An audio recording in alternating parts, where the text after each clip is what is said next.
Boa noite, boa tarde, bom dia, pessoal, independente do horário que vocês estejam assistindo. Bem, vamos lá. Vamos começar novamente, na verdade, né, mais uma aula sobre improbidade administrativa. Só relembrando, né, sou a professora Fernanda Pantaleão, professora de Direito Administrativo 3 da Unipac Uberlândia, né?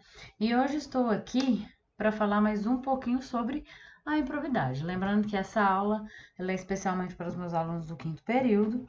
Entretanto, ela fica à disponibilidade de todos aqueles que tenham interesse de compreender um pouquinho mais a matéria, certo? Bem, vamos lá. Vou fazer o mesmo esquema da aula passada. Peguei duas questões aqui, coloquei, nós vamos discuti-las. Lembrando que, conselho da aula passada, ao invés de seguir simplesmente com o vídeo, vamos ler a questão. Na hora que eu for resolvê-la, né, apresentar a solução, pausa, pensa na resposta, né? Procura achar quais seriam os pontos que você deveria utilizar para respondê-la. Primeiro, porque eventualmente a prova será aplicada, então de uma certa forma você já está fazendo o treino, né? Já está exercitando. Segundo, que é uma forma de avaliação da aula, né? Vocês realizarem a dissertação das questões, apresentarem, discutirem, realizarem a questão.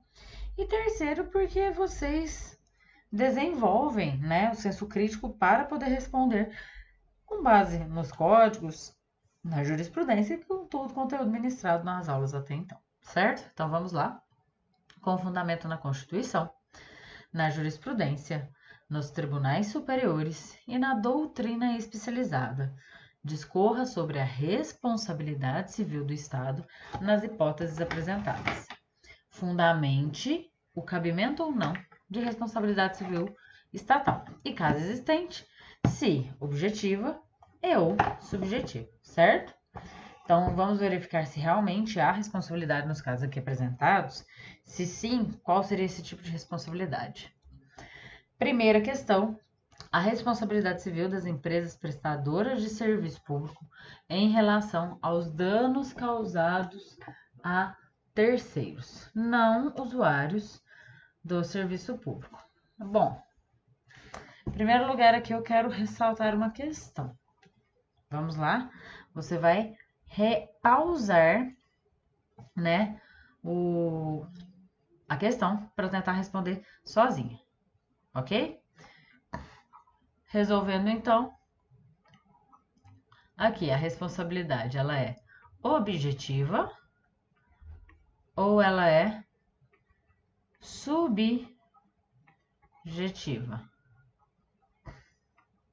E aí, o que vocês acham?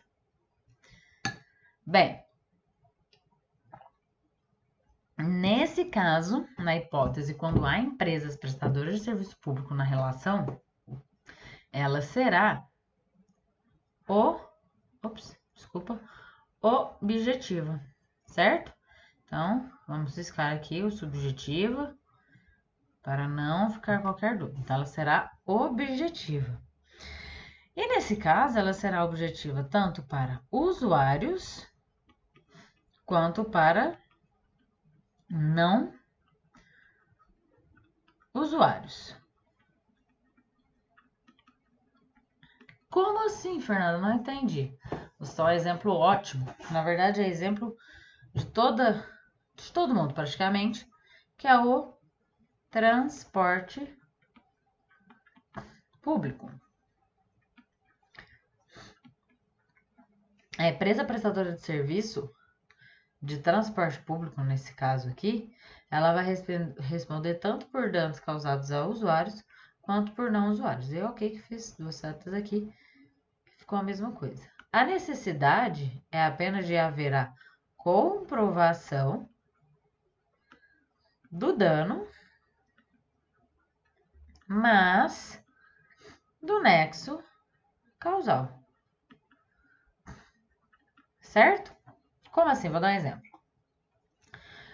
O ônibus está trafegando por uma via e colide com outro veículo. né, com um móvel. Nessa situação, eu devo comprovar que houve dano e que aquele dano foi causado por uma conduta do transporte público mencionado, que há um nexo causal entre aquela conduta e aquele dano. Nesse sentido, a resposta é que responde, então, objetivamente pelo dano causado, ok? Segundo exercício. Bem, vamos ver aqui. A responsabilidade civil da administração pública por danos nucleares, ela vai ser objetiva ou ela vai ser subjetiva? Você novamente vai pausar o vídeo para me responder essa pergunta, hein? Neste caso, não vai ser objetiva nem subjetiva.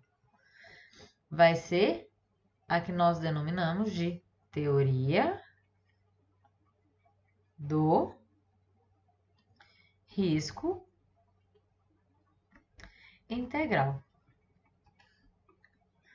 conforme a maioria dominante, né, a parte majoritária da doutrina, entende que haja aplicação da teoria do risco integral.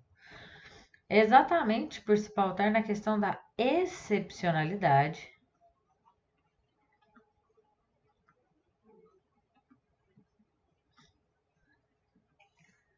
da situação, né?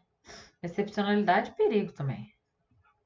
Por quê? Quando a gente fala de teoria do risco integral, a gente está mencionando a questão de que a administração pública, isso vale não só para a administração, mas para todas as empresas.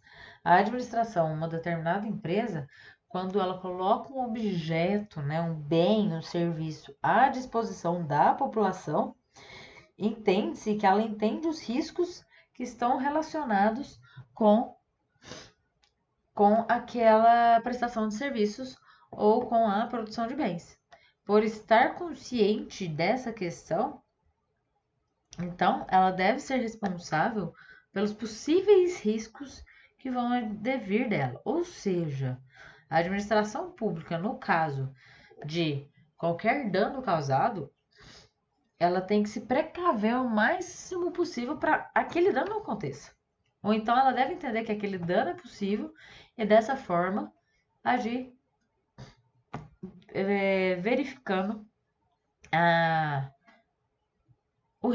responsabilidade que terá nesse caso. Então, o Estado aqui, ele responde independente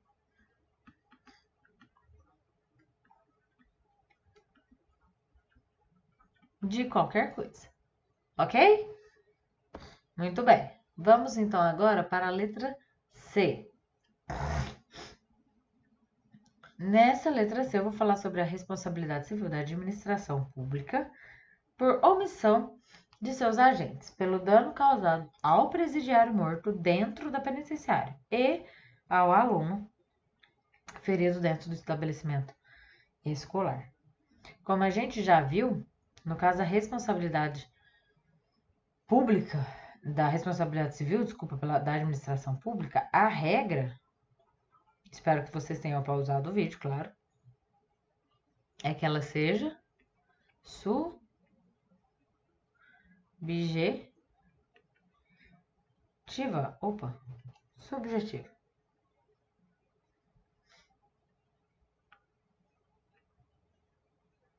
Né? Por quê? Nessa situação, o Estado, ele tem um dever legal de proteção. Ele age como garante. Dever legal de proteção. Nesse caso aqui, inclusive, a teoria, ela se chama teoria da culpa, administrativa. Entende-se que o Estado, ele é responsável. No caso aqui, eu não preciso dar culpa para ser identificado, porque a culpa vai ser ela anônima, não individualizada. no sentido que o poder público ele tem que responder por ter realizado uma omissão estatal, né? Há algumas exceções que às vezes são cabíveis, né? Mas, por exemplo, no caso de morte por suicídio de detento, o STJ e o STF entendem que é uma responsabilidade objetiva, né? Mas o Estado ele tem que garantir o bem-estar, né? E tanto do aluno dentro do estabelecimento escolar público, quanto do presidiário dentro de uma penitenciária. Porque dentro desses estabelecimentos, a vida, a saúde é a responsabilidade do Estado de forma direta, porque o Estado está cuidando disso, né?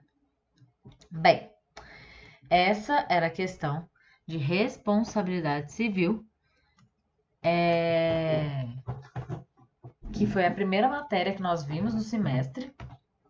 Então, eu resolvi colocar aqui uma questãozinha dela para a gente poder trabalhar um pouco isso, porque ficamos algum tempo sem ver sobre responsabilidade e é sempre bom a gente retomar, né, as matérias que nós já estudamos, ok? Espero que não tenham tido nenhuma dúvida. Qualquer dúvida me encontro à disposição. Podem colocar nos comentários. Se você for um dos meus alunos, né, nós temos o sistema do Blackboard para que vocês consigam ter contato, falar comigo. Então, vamos agora para a próxima questão que eu trouxe aqui para vocês. Bem, essa questão agora ela já é a questão sobre improbidade administrativa.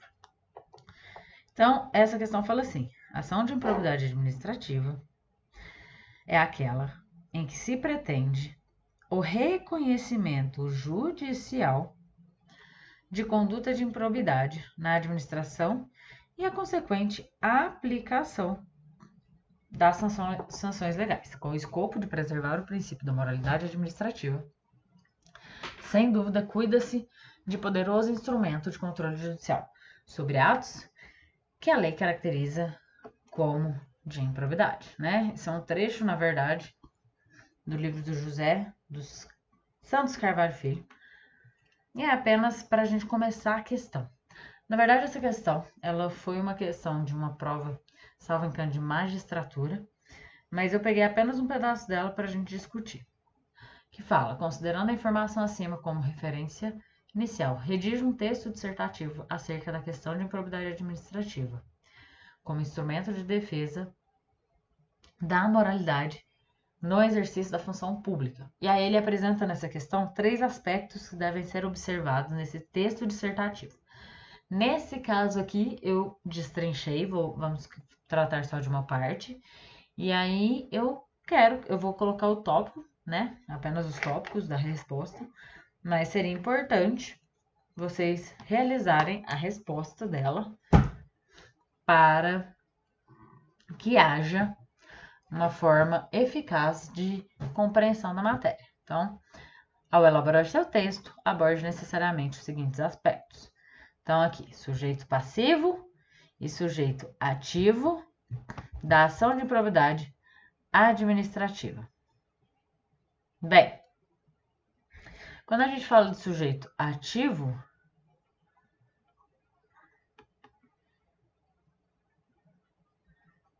e sujeito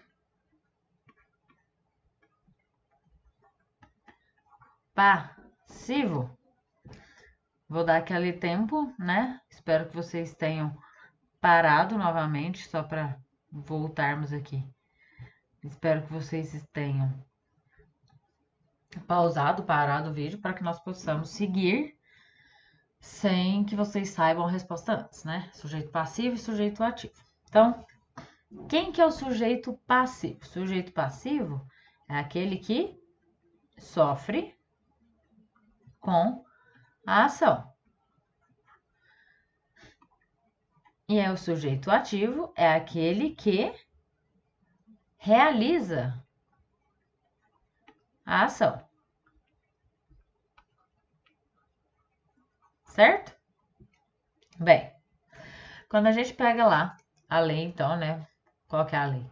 Lei 8.429 de 92, quando a gente pega a lei, ela vai falar no artigo 1º que os atos de improbidade praticados por qualquer agente público, servidor ou não, contra a administração direta, indireta ou fundacional de qualquer dos poderes da administração do Estado, do Distrito Federal, dos municípios, de território de empresa incorporada ao patrimônio público ou de entidade para cuja criação ou custeio ou erário haja concorrido ou concorra com mais de 50% do patrimônio ou da receita anual, serão punidos na forma desta lei. No artigo 1º aqui, nós temos o sujeito passivo. Quem que é o sujeito passivo, então? Opa, desculpa, pessoal. Quem que é o sujeito passivo, então, aqui deste contexto?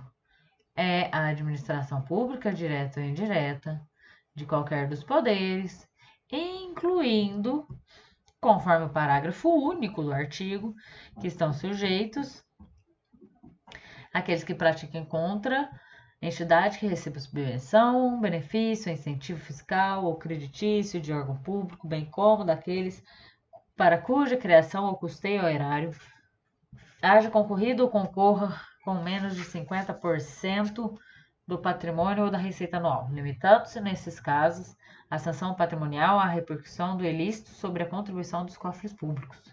Então, artigo 1º da Lei 8.429, ela trata dos sujeitos passivos. Ó, lembrando que essa é uma aula como outra qualquer, então, quando a gente trata de direito, a gente tem que estar com o código do lado, certo? Quem que vai ser, então, o sujeito ativo? Bem, o sujeito ativo também vai estar disponibilizado lá na lei, né? Vai ser lá do artigo 2º. Porque o artigo 1º, ele se refere ao artigo 2º, que quem? O agente público que agir com qualquer coisa. Na verdade, vou até aqui apagar essa seta e colocar lá ao contrário, porque é o agente público que vai atuar. Então, quem vai ser? O artigo 2º, ele traz quem que é esse agente público. Ele vai falar que é todo aquele que exerce, ainda que transitoriamente ou sem remuneração, por eleição, nomeação, designação, contratação, qualquer outra forma de investidura ou vínculo, mandato, cargo, emprego ou função nas entidades mencionadas no artigo anterior. Pronto.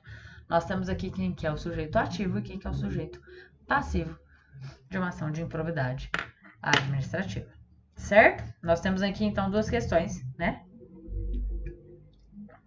Que nós tratamos. A questão da responsabilidade civil e a questão da improbidade administrativa que nós resolvemos. Agora vamos continuar a matéria indo para os atos de administração, de improbidade administrativa. A gente viu na aula passada o artigo 9º que fala, na verdade, né, dos atos que importam em enriquecimento ilícito, que nesse caso, né, vamos relembrar aqui, no caso de enriquecimento ilícito, desculpa, pessoal, no caso de enriquecimento ilícito, o que eu vou precisar, né? Qual que é o elemento subjetivo? Então, aqui, enriquecimento ilícito. O elemento subjetivo vai ser o dolo, né? E no caso, o próprio agente público, ele vai auferir, agente público, ele vai auferir o enriquecimento ilícito, ok? O artigo 10, ele tem como elemento subjetivo necessário o dolo e a culpa. Tá, ok. E nesse sentido, tendo em vista que é tanto o dolo ou a culpa, a gente vai ler agora o artigo para entender um pouquinho mais sobre isso, né? Bem, são atos que, primeiro, desculpa, esqueci de mencionar, aqui ó, o artigo 10, ele vai falar sobre atos que causam prejuízo ao erário. A gente, em alguns minutos, já trata do que é o erário, tá? Mas voltando, elemento subjetivo necessário, dolo e culpa. Vamos lá, são atos que beneficiam terceiros, ok? Vamos ler o artigo. Constitui ato de improbidade administrativa que causa lesão ao erário. Primeiro, qualquer ação ou omissão, né? Qualquer comissão ou omissão é possível de que traga prejuízo ao erário, pode ser configurado como ação de improbidade, como ato de improbidade, desculpa. Dolosa ou culposa, que eu acabei de falar sobre o elemento subjetivo, né? Que enseje perda patrimonial, desvio, apropriação, malbaratamento ou dilapidação dos bens, aqui ó, dos bens ou haveres das entidades referidas no artigo 1º desta lei. Bem, primeiro, o que é malbaratamento, né?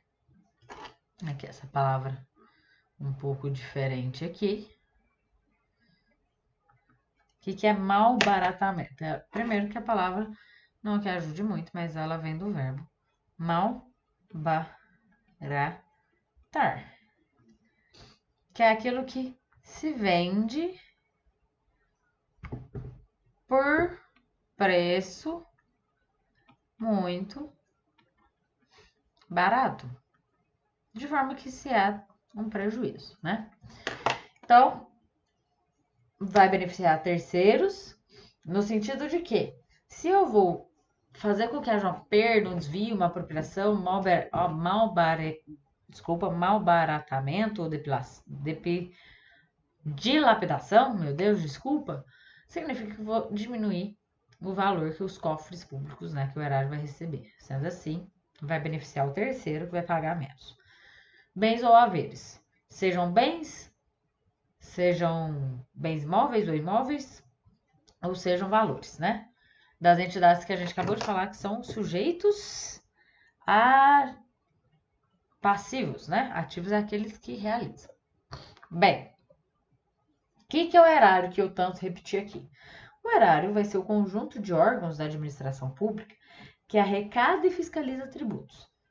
Fazenda Pública, Fisco, Tesouro Público. É o erário, né? Então, quando eu falo que teve prejuízo ao erário, é porque teve prejuízo aos cofres, né, públicos. Bem, nesse sentido, tem todos os 21 artigos que estão na Lei 8.429, que vai falar sobre ato de improbidade por prejuízo ao erário, que vai ser facilitar ou concorrer por qualquer forma para a incorporação ao patrimônio particular, por exemplo, né? Ou então permitir ou concorrer para que pessoa física ou jurídica utilize bens e rendas, outra forma. Doar a pessoa física ou jurídica com entes despersonalizado valores do patrimônio, né? Como a gente vê aqui, ó, valores do patrimônio. Permitir ou facilitar a alienação, permuta ou locação de bem. Se eu vou permitir ou facilitar, pode ser que eu reduza o valor. Ao reduzir o valor, aqui ó, prestação de serviço por preço inferior ao do mercado. Certo? Bem. Próximo. Permitir ou facilitar a aquisição. Se eu vou permutar a locação de bem por preço superior ao do mercado. Realizar operação financeira ou aceitar garantia insuficiente. Conceder benefício administrativo ou fiscal sem observância das formalidades legais. Aqui, ó. Benefício administrativo eu vou conceder a possibilidade, eu vou dar, passar de ofício, né, ou autorizar algo que deveria ser de forma mais dificultada. Frustrar a licitude de processo licitatório de processo seletivo para celebração de parcerias ou dispensá-los indevidamente. A frustrar a licitude leva a um prejuízo ao erário. Ordenar ou permitir a realização de despesas não autorizadas, se é não autorizada, claramente eu vou ter um prejuízo, porque o erário, nós temos a lei orçamentária anual, né? As leis de despesas que programam os valores a serem expendidos. Se eu estou despendendo um valor acima do normal, que não está autorizado, eu vou causar um prejuízo ao erário. Agir negligentemente na arrecadação leva ao prejuízo, com certeza. Liberar verba pública sem estrita observância das normas. Permitir facilitar ou concorrer para que terceiro, lembra que eu falei de terceiro, se enriqueça ilicitamente. Permitir que se utilize obras, que se utilizem obra ou serviço particular, veículos, máquinas. Perceba que tem algumas questões que elas se assemelham a atos que importam enriquecimento ilícito. Um não elimina o outro. Pode ser que hajam dois atos de improbidade concorrendo no mesmo momento. Celebrar contrato ou instrumento sem observar formalidades da lei. Celebrar contrato ou consórcio sem prévia dotação orçamentária, né? Lei orçamentária anual. Facilitar ou concorrer corporação particular, rendas e vendas sem a observância das formalidades legais.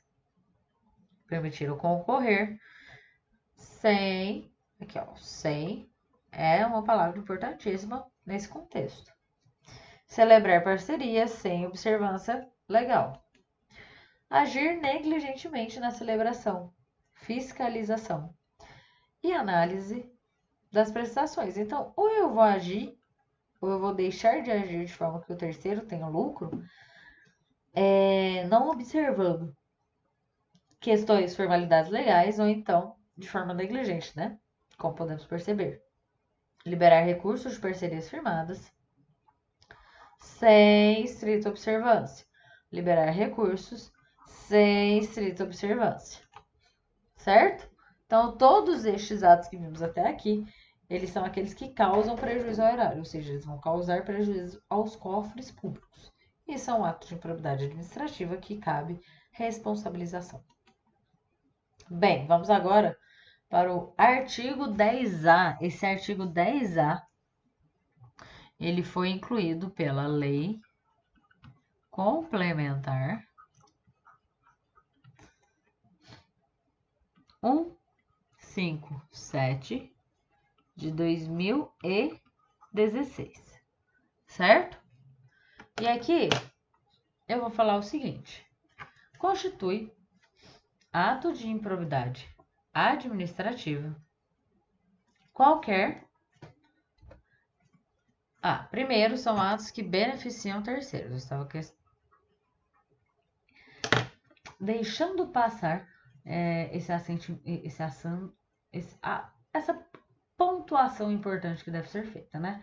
Então, ela vai ser um ato que vai beneficiar também terceiros. Por quê? A gente já vai ver por quê. Bem, então, constitui ato de improbidade administrativa qualquer, agora sim, ação ou omissão para conceder, aplicar ou manter benefício financeiro ou tributário contrário ao que dispõe o caput e o parágrafo 1º do artigo 8º-A da Lei Complementar 116 de julho de 2003. Bem, em primeiro lugar, lembrando que eu quero, né?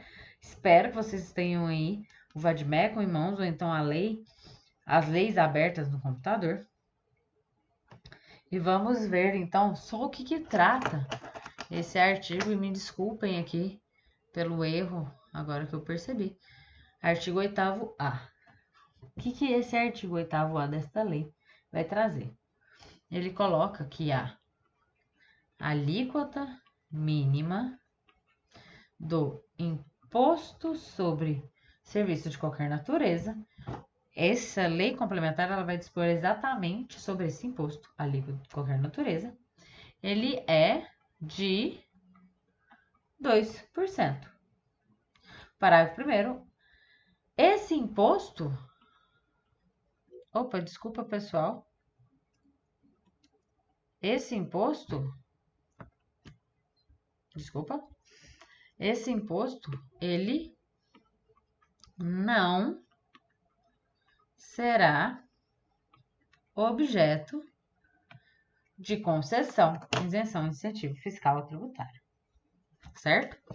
Então, é isso que a Lei Complementar 116 trata em razão dessa questão da alíquota mínima do ISS. Bem, era isso, né? A matéria disponibilizada. Vou colocar para os meus alunos da Unipac, eu vou colocar esses artigos, esse material lá no sistema, para que vocês tenham acesso e vocês consigam acompanhar, certo? Bem, desculpa pelo erro final aqui da apresentação, apertei uma tecla sem ver. Boa noite, boa tarde novamente, ou bom dia, dependendo do horário que vocês estejam assistindo, e espero que tenham gostado do vídeo. Qualquer dúvida, estou à disposição.